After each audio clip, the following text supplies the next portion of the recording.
Fraser Valley News with Steve Essau from Pacific Community Resource Society. Actually, let's just move around a little bit, simply because there, we don't have the sun in your face. The shadows of that. Okay. Bottom line is, what is this all about when it comes to the program? A lot of people will see this and go, it's another recovery house.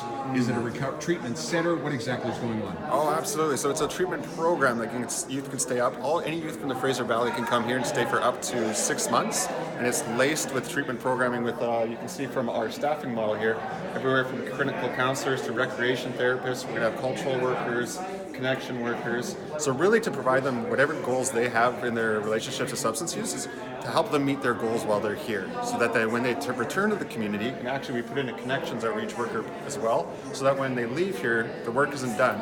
We connect them back to their case management, all their resources back home. Aftercare. Aftercare. So it's a continuum of care. It's not just, you don't do treatment just here. You do it before you come, during here, and when you leave. What are the age restrictions on this when you hear youth?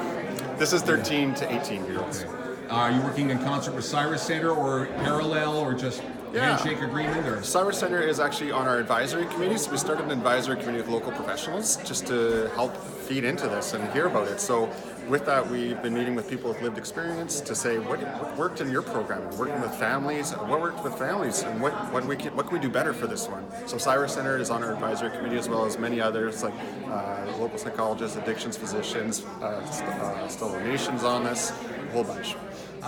Will this also incorporate similar programs to, say, King Haven and Perrinville? Is it going to be rational recovery? Is it 12-step recovery? Is it a combo? It's eclectic. So it's a whole varying of whatever meets the needs of our clients, right? Okay. And so it's going to be, we don't do just one set model.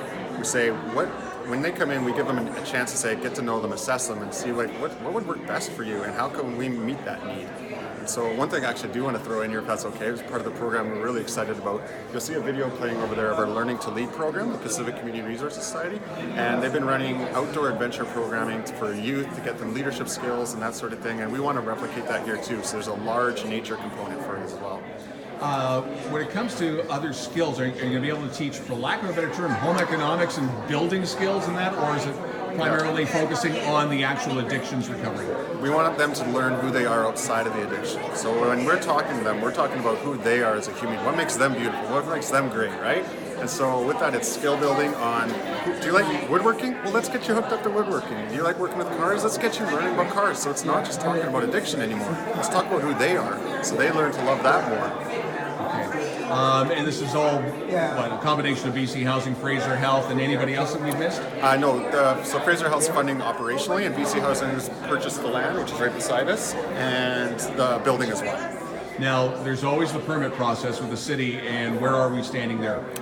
So we had our first hearing already. The public hearing is on the 17th of July, and so they did their first reading. We put in a rezoning application for it, and it's just to get it to an R9 support housing, and BC Housing representatives over there actually to help with that whole process. Am I missing anything that we should add, or? The nature, there's going to be lots of cultural programming within it to see like a safe place, how your spiritual beliefs, cultural beliefs, and we're just really excited. We're just really excited for this opportunity. Stephen, thanks a bunch. Yeah. Don Lane, Fraser Valley News.